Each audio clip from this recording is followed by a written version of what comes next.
تو جب شور مچتا ہے تو وہ وہیں پہ اپنی چیزیں چھوڑتے ہیں، رکھتے ہیں، اور باہر نکل کے جا کے نبی کریم صلی اللہ علیہ وسلم کو دور سے دیکھتے ہیں. ابھی ان کی کوئی انٹریکشن نبی صلی اللہ علیہ وسلم کے ساتھ نہیں ہوئی ہے، کوئی بات نہیں ہوئی ہے. اور جب نبی کریم صلی اللہ علیہ وسلم کا چہرہ دیکھتے ہیں تو سبحان اللہ وہ کہتے ہیں کہ یہ چہرہ کسی جھوٹے آدمی کا نہیں ہو سکتا. یعنی یہ آدمی جو بات کر رہا ہے یہ کبھی بھی جھوٹ بات نہیں کرے گا، یہ سچی بات ہی کرے گا. اور اس کے تھوڑی بعد ہی وہ جب نبی کریم صلی اللہ علیہ وسلم سے ملتے ہیں اور وہ فوراً اسلام لے آتے ہیں. اور انٹرسٹنگلی ان کا بڑا ہائی سٹیٹس ہوتا ہے اپنی قوم کے اندر، کیونکہ وہ بڑے عالم ہوتے ہیں جوز اسکرپچر کے. اور جیسے ہی ان کو پتہ چلتا ہے جوز کو کہ وہ مسلمان ہو گئے ہیں، with in a split second in کا پورا سٹیٹس ختم ہو جاتا ہے اور ان کو ڈیناؤنس کر دیتے ہیں کہ یہ تو بدترین آدمی ہے ہماری قوم کے اندر. اور ساتھ ہی ہر چیز جو ہے وہ اپ سائڈ ڈاؤن ہو جاتی ہے ان کے بارے میں. اسی طرح حضرت عبداللہ بن سلام کے علاوہ اور یہ جوش جو ہیں ان کے اندر اور بھی بہت سارے لوگ تھے کہ جو نبی کریم صلی اللہ علیہ وسلم کے ساتھ ملتے ہیں اور مل کے اسلام قبول کر لیتے ہیں. جہاں تک بات رہی کہ جیسے جو مشرکین ہیں وہ یہ ضرور سمجھتے تھے، یہ ضرور جانتے تھے کہ یہ آدمی جو چیز لے کے آیا اور جو بات کر رہا ہے وہ جھوٹ نہیں ہے، لیکن ان کی اپنی ریزنز تھیں کہ یہ دوسرے قبیلے سے ہے اور اگر ہم نے اسلام قبول کر لیا تو یہ قبیلے کا جو ہے وہ ہمارے اوپر اپر ہینڈ ہو جائے گا. اس کی وجہ سے، ٹرائبلزم کی وجہ سے وہ لوگ ایکسیپٹ نہیں کر پا رہے تھے. جوز کا معاملہ یہ تھا کہ اللہ تعالیٰ قرآن میں کہتے ہیں کہ وہ نبی صلی اللہ علیہ وسلم کو اس طرح سے پہچانتے ہیں کہ جس طرح اپنے بیٹوں کو پہچانتے ہیں. اتنی پریسائزلی ان کے پاس جو ہے وہ نشانیاں آ چکی تھیں کہ ان کو اب پہچاننے میں کوئی مسئلہ نہیں تھا. لیکن اگین ان کا پرابلم کیا تھا؟ بنی اسماعیل اور بنی اسرائیل. اب وہ کہتے تھے کہ ہم کیسے اس نبی کو مان لیں کہ جو بنو اسماعیل سے آ گیا ہے. ہمارے تو اب تک جو نبی ہیں حضرت موسیٰ علیہ السلام کے بعد سے لے کے سارے کے سارے جو ہیں وہ بنی اسرائیل میں رہے ہیں، یعنی کہ حضرت یعقوب علیہ السلام کی اولاد میں سے. تو یہ کیسے ایک دم سے کزن جو ان کا قبیلہ ہے، کیونکہ حضرت اسحاق اور حضرت اسماعیل تھے تو بھائی نا، لیکن ایک یہ جو رائیولری ہے اس کی وجہ سے وہ نہیں اسلام قبول کر سکے. اور نبی کریم صلی اللہ علیہ وسلم کی جو نشانیاں ان کے پاس تھیں، کیونکہ اب نبی کریم صلی اللہ علیہ وسلم کا بہت زیادہ جو ہے واسطہ پڑنے والا تھا یہودیوں کے ساتھ، تو اس لیے میرا خیال ہے بہتر ہوئے گا کہ یہیں پہ ہم لوگ تھوڑی سی چیزیں ان کے مینشن کر دیں کہ یہود جو ہیں ان کے پاس نبی کریم صلی اللہ علیہ وسلم کے بارے میں اتنی زیادہ انفارمیشن تھی کہ اگر وہ لوگ باعث نہ ہوتے تو ان کو روز روشن کی طرح بینہ، جسے کھلی آیات اللہ تعالیٰ قرآن میں کہتے ہیں، اس طرح سے ان کو نظر آ رہا تھا کہ یہ وہی آخری نبی ہیں. اس کی ایک اور مثال میں آپ کو دیتا ہوں حضرت سلمان بن فارسی کی. میں پہلے بھی آپ لوگوں کو تھوڑا سا تعارف ان کا دے چکا کہ بیسیکلی سلمان بن فارسی جو تھے وہ پارس سے تھے، فارس سے، جہاں پہ آگ کی جو ہے وہ عبادت کی جاتی تھی. And he was a son of a man کہ جس کی رسپانسبلٹی یہ تھی کہ اس آگ کو بجھنے نہیں دینا. ناؤ لیٹس اسیوم کہ ایک آگ جس کی وہ خود پوجا کر رہے ہیں، جس سے وہ مانگتے ہیں اور اس کی عبادت کرتے ہیں، اس آگ کو جلتے رہنے کے لیے بھی ان کو ایک بندہ اپوائنٹ کرنا پڑا تھا جس کی یہ ذمہ داری تھی کہ آگ نہ بجھے. تو وہ حضرت سلیمان فارسی جو ہیں ان کی ڈیوٹی لگا دیتے ہیں کہ وہ اس پہ رہتے ہیں کہ آپ نے چیک کرتے رہنا کہ آگ نہیں بجھنی چاہیے. اور اس کام کے لیے وہ اکثر و بیشتر باہر آتے جاتے رہتے ہیں. تو ایک دن کیا کرتے ہیں کہ وہ اس ٹائم کا جو چرچ تھا اس میں چلے جاتے ہیں کہ دیکھتے ہیں کہ یہاں پہ لوگ کچھ بیٹھ کے عبادت کر رہے ہیں، تو میں دیکھوں یہ کس چیز کی عبادت کر رہے ہیں اور کیا بات کر رہے ہیں.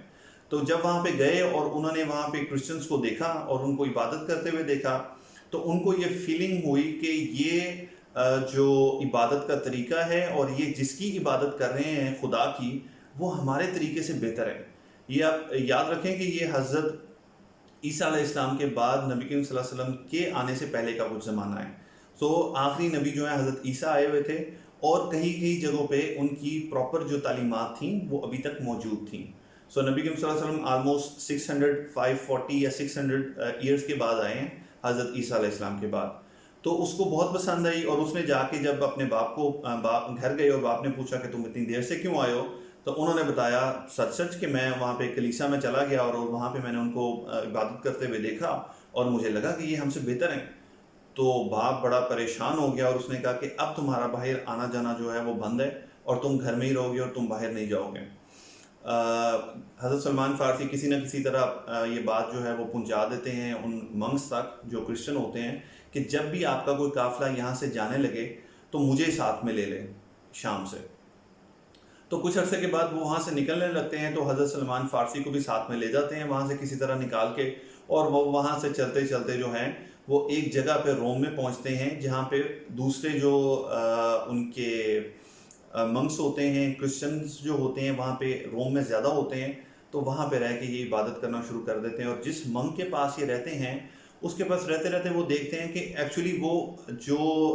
ڈونیشنز اور جو چیزیں چندے اور نذرانے آ رہے ہوتے ہیں اس زمانے کے، اس میں بھی خرد برد کر رہا ہوتا ہے. وہ پیسے جو ہے وہ اپنے استعمال کے لیے لگا لیتا ہے یا چھپا دیتا ہے اور کچھ چیزیں رکھ دیتا ہے، اور وہ پریکٹس ابھی تک جاری ہے. آپ کو پتہ ہے کہ بہت ساری جگہوں پہ اللہ تعالیٰ معاف کرے کہ یہ چیزیں ابھی تک چل رہی ہیں کہ جو مذہبی نام پہ چندے لیے جاتے ہیں ان پہ بڑی عیاشیاں بھی کی جاتی ہیں.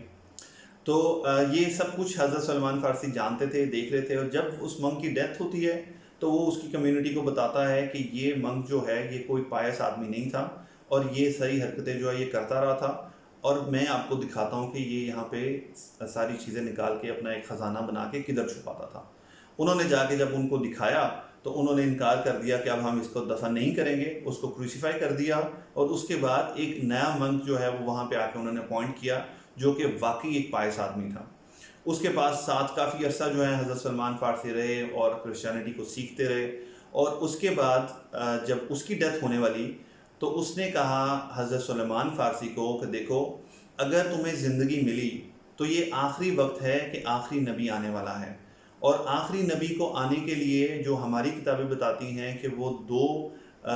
ڈیزرٹ کے درمیان ایک ایسی جگہ پہ آئے گا جہاں پہ بہت ساری کھجوریں کے باغات ہوں گے. تو تمہیں اگر موقع ملے تو تم ادھر چلے جانا اور اس آخری نبی پہ ایمان لے کے آنا اور اس کے ساتھ رہنا. اس چیز کا جب ان کو پتہ لگتا ہے تو حضرت سلمان فارسی جو ہیں وہ ایک عرب قافلہ جو ہے، آپ کو پتہ ہے کہ شام کی طرف جاتے تھے یہ ٹریڈنگ کے لیے، تو وہ عرب قافلے کے ساتھ مل جاتے ہیں اور ان کو بولتے ہیں کہ مجھے اپنی لینڈ میں تم لوگ لے جاؤ، مجھے وہاں پہ پہنچنا ہے. یہ اس وقت کے عرب جو ہیں ان کا ایک اور رواج یہ ہوتا تھا کہ جس وقت ان کو کوئی ایسا آدمی مل جاتا کہ جس کی بیکنگ پہ کوئی نہیں ہوتا تھا، کوئی ٹرائب نہیں ہوتا تھا، کوئی فیملی نہیں ہوتی تھی، اور ان کو لگتا تھا کہ اس کو فالو اپ کرنے والا اس کے ساتھ کوئی نہیں ہے، تو اس کو سلیو بنا لیتے تھے. تو حضرت سلمان فارسی کے ساتھ بھی یہ ہوا کہ انہوں نے جو ہے اس کے ساتھ دھوکہ کیا